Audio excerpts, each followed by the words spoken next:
بسم اللہ الرحمن الرحیم۔ السلام علیکم ورحمۃ اللہ وبرکاتہ۔ ماہرہ اسلامک ٹی وی کی طرف سے ایک نئی ویڈیو کے ساتھ حاضر ہوں۔ حضرت رابعہ بصری رحمۃ اللہ علیہ شب و روز میں 1000 نوافل نماز ادا کیا کرتی تھیں۔ لوگوں نے آپ سے پوچھا کہ اللہ پاک عورت سے کب خوش ہوتے ہیں؟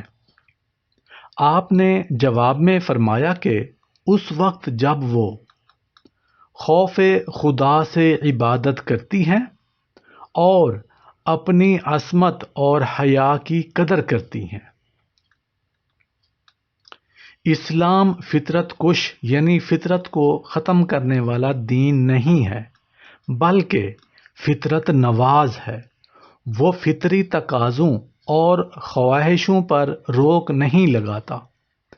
جہاں تک عورت کی آرائش و جمال، زینت اور سجنے سنورنے کا تعلق ہے، وہ عورت کو اجازت دیتا ہے کہ اخلاقی حدود میں رہ کر بناؤ سنگھار کرے اور راہ اعتدال پر حسن و آرائش کرے اور خوبصورت بنے۔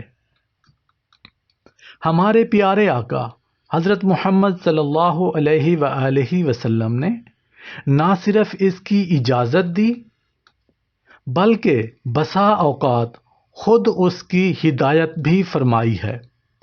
میری ماؤں، بہنوں، بیٹیوں، میرے بھائیوں، بزرگوں، آج کی یہ ویڈیو بہت اہم ہے کیونکہ اس میں بتایا گیا ہے کہ عورت کی آرائش و جمال کیسا ہو، خواتین کی زیب و زینت، عورت کی تعظیم و آرائش، عورت اپنے آپ کو کیسے بنا سنوار سکتی ہے، عورت اپنے آپ کو کیسے خوبصورت رکھ سکتی ہے تاکہ اس کو شوہر اسے دیکھے تو وہ خوش ہو اس سے۔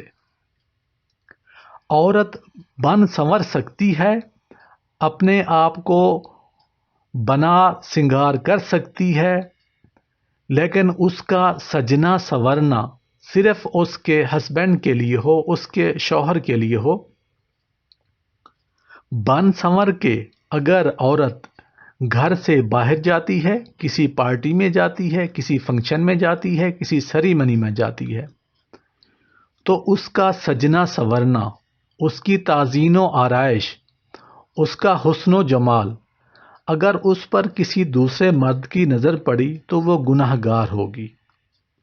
اگر اس کا سجنا سنورنا، اس کی تعظیم و آرائش، اس کی زیب و زینت اگر اس کی اپنے شوہر کے لیے ہے، اپنے گھر والے کے لیے ہے، اپنے ہسبینڈ کے لیے ہے، تو اس کا بہت بڑا ثواب ہوگا۔ اتنا ثواب ہوگا کہ اللہ پاک ایسی عورت سے خوش ہوتے ہیں جو اپنے خاوند کے لیے سجتی سنورتی ہے۔ آپ نے اس ویڈیو کو اپنے دوستوں کے ساتھ ثواب کی نیت سے ضرور شیئر کرنا ہے کہ عورت کی آرائش و جمال کیسا ہو، خواتین کی زیب و زینت، عورت کی تعظیم و آرائش۔ آپ نے ہمارے channel Mahira Islamic T V کو ضرور شیئر کرنا ہے۔ Thanks for watching.